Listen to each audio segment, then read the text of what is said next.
Guten Tag, collectors. So, another newer model is entering the collection today. I learned about this long ago on the Lammy Group channel, and then I was kindly reminded by the Hot Customs video, his channel. So, both great channels. So, it's good to, look at everyone else's channels to see what's coming up and coming and what's already out. So, I picked this up today, and we have the, let's see here on the back. Focus. It's an RS6 Avant, Navarro Blue Metallic, right-hand drive. So a little research here.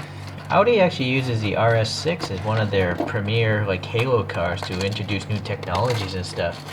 The RS is short for Rennsport. That's German for racing sport. And the RS6 dates back several generations. This is, let's see, I guess they started back in 2006. But this is the 4th generation, so this is a 2019 and later model. And so this thing is powered by a 4-liter twin turbocharged, well, I assume it's a V8, I actually don't know. But, yeah, 4 liters, please correct me if I'm wrong, I would just assume it's a V8 engine. But anyways, it's making 590 horsepower. So, I mean, that's a crazy amount of horsepower going through a station wagon, or an Avant, as Audi calls them.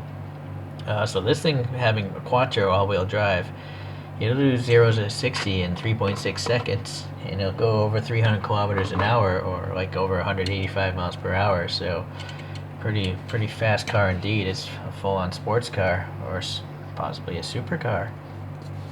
It's the first one from Audi to have this weird hybrid starter generator, which is a 48-volt system, so it actually recovers up to 16 horsepower. So it's a really extremely mild form of a hybrid. And it has an adaptive suspension to raise and lower. And then that's really all I learned about the car. So let's go with the casting first. And just to change it up, let's look at the rear end here. And nice jeweled taillights. And a black stripe going across it, printed nicely. These exhaust tips are pretty awesome. I mean, they're pretty deep. So look how much of this pick goes away. So that's really three-dimensional. So it's literally, when it's just sitting at a normal top-down view, it looks dark because literally dark air in there. So that's really good. And then you get a little tiny reflector, red reflectors there, and this silver trim here is looking really nice. Nicely painted. Okay, so the badging, let's see if we can RS6, and then there's something on the license plate, so that's nice. I'm now noticing this ribbed, texture at least here in this grille, and then the Audi logo looks good. A three-dimensional painted black wiper blade, and then pleasantly no defroster lines. I'd rather have none than thick ones. So I think that looks good. So, I mean, that was under high magnification, and everything looked perfect, right? So, good stuff. This little shark fin antenna up on the roof. Let's go around to the side here.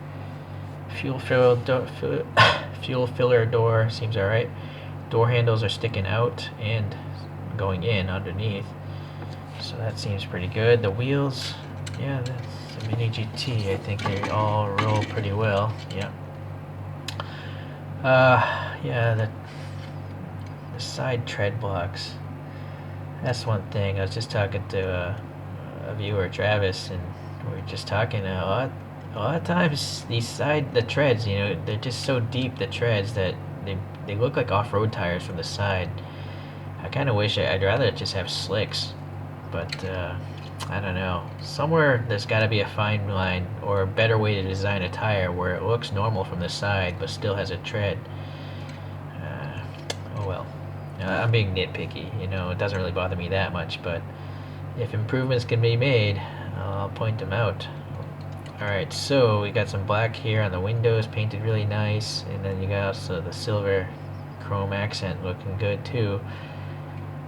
Alright, and then there's some sort of silver paint here, some sort of accent, and it's nicely printed.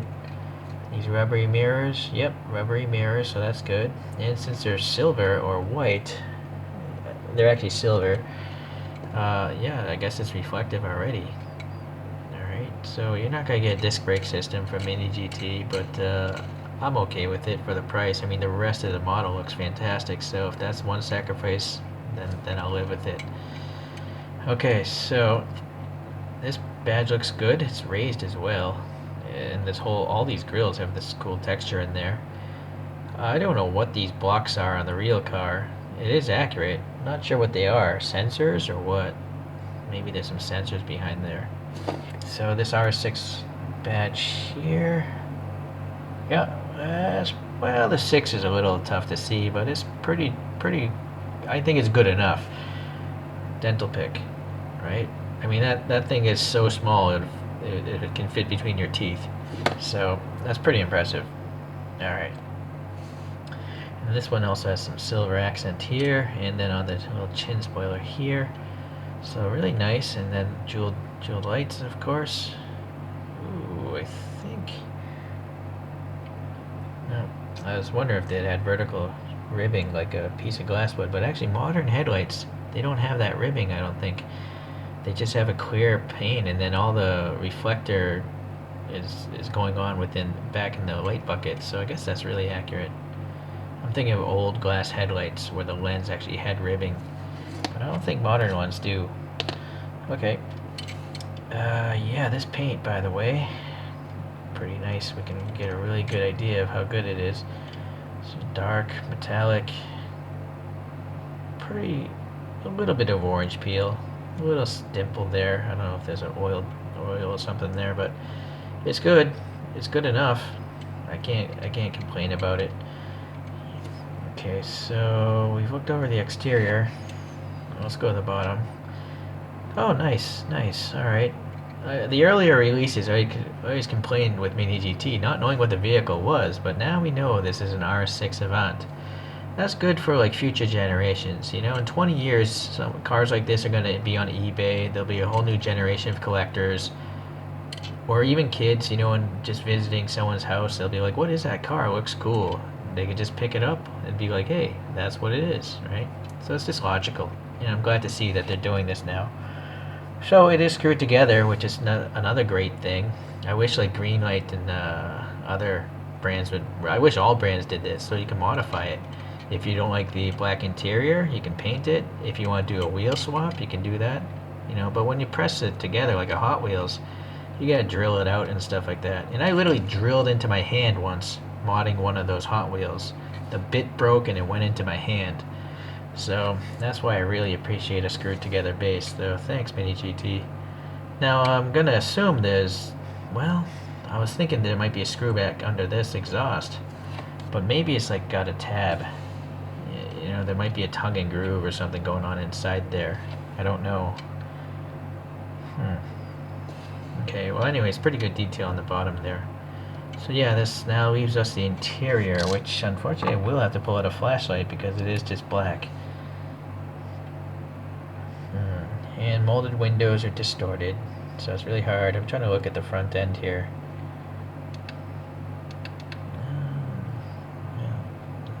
One lumen just isn't enough. 15 is gonna have to do, but yeah, it's really hard to see what's going on in there.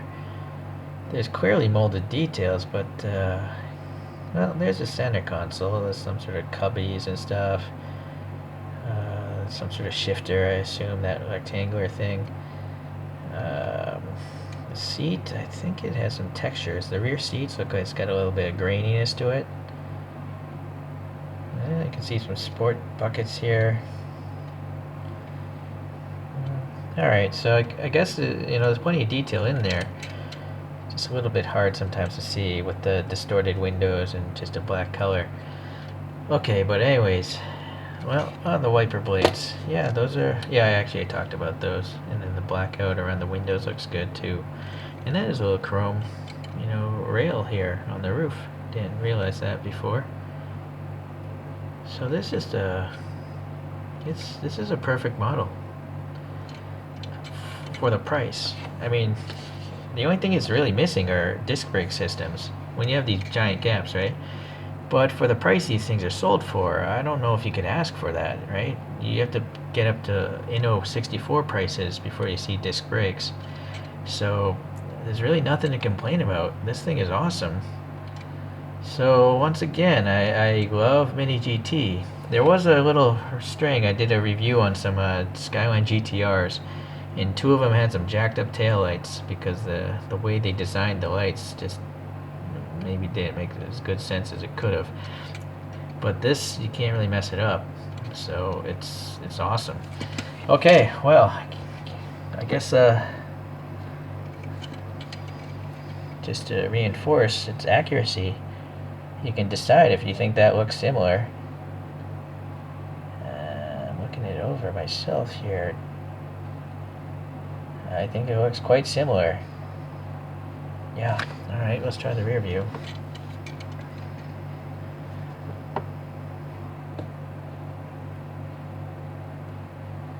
I'm just kind of focusing in between the roof and the picture and the monitor. Again, it looks pretty darn good, right? So maybe you don't want to agree with me, but I'm saying this is a pretty accurate looking model. Okay, so this one definitely deserves a spin of glory, and since this thing is cranking out so much power, I mean, it's almost 600 horsepower. That's nuts, man. Granted, these cars are over $100,000, so I suppose they should have a lot of power. They should be loaded to the gills. I mean, 100 grand is a lot of money. So, okay, well, I'm gonna pull out a couple other station wagons. This is probably an unfair comparison, but there's an old school Skyline wagon by TLV. So naturally, you know, being several decades in the past, look how small that thing is. So compared to a modern vehicle, I think it's logical. But you know, for you young kids that have never seen cars from the 60s and 70s, they were small, except for the American ones, the big muscle cars. All right, so what about another car? I'm deciding which one to show. Well, I guess we'll go with the Volvo here, because that's kind of a predecessor in a way. The Volvo T5R was like a little silent sleeper car. It was pretty powerful and fast for its day, and looked pretty. It didn't look like a full-on race car, right? It was like a stealth vehicle. So unfortunately, there's a lot of weight, so my solar spinner's having a hard time. So it's still a pretty small car compared to a modern vehicle. Okay. If anyone doesn't know, this is by Tarmac Works. This one.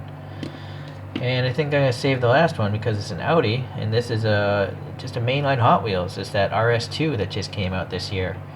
Pretty good casting. I measured it with the digital calipers. I have a video on all three of these vehicles somewhere in my history, and this is actually fairly close to 164. So that's why I thought I'd bring it out last, since they're both Audis now. Granted, we're talking a pretty decent price differential between the two. But Hot Wheels mainline, you know, they still got the printed lights, so that's pretty good. Granted, they're not jeweled, but you can't ask for that for this kind of price, right? So all the details are there. Granted, I added a little bit of black Sharpie in the vents there, and I printed up my own wheels here, 3D wheels, those Porsche Cup things. So anyways, yeah, well, top view. Alright. So, yes, I'm most happy to have this model in my collection now. It's cool. I like the color. There's no quality control problems. Those mirrors stand a chance of surviving if you drop it. It's no guarantees, but it stands a chance, right? So, yeah, uh-oh, darn it. Now I look, there's a small QC problem. This wheel here, there's some silver paint missing from this wheel. But I didn't even notice before, there's actually black inside the center hub. I don't know if there's actually text there. Yeah, you got the Audi logo in the middle of the wheel. So that's really impressive. That's really great. Unfortunately, there's not enough silver there. That wheel's okay. What do you think? What do you guys think about the style of these wheels? I think they're kind of weird. Like looking at the real car, they're not to my liking. I don't know. They're different. I'll give them credit there, but they remind me of like flags. They look like flags spinning around. This is now a reverse dyno. Okay. Well, anyways, yeah, again, I think it's great. If you can pick this thing up, I highly recommend it. I would assume that sooner or later there'll be other colorways, but I'm pretty happy with this dark blue. I generally prefer metallics because they can resist the paint bubbling in the future. We'll have to see if Mini GTs get paint rash in the future. It seems like it's a relatively new brand.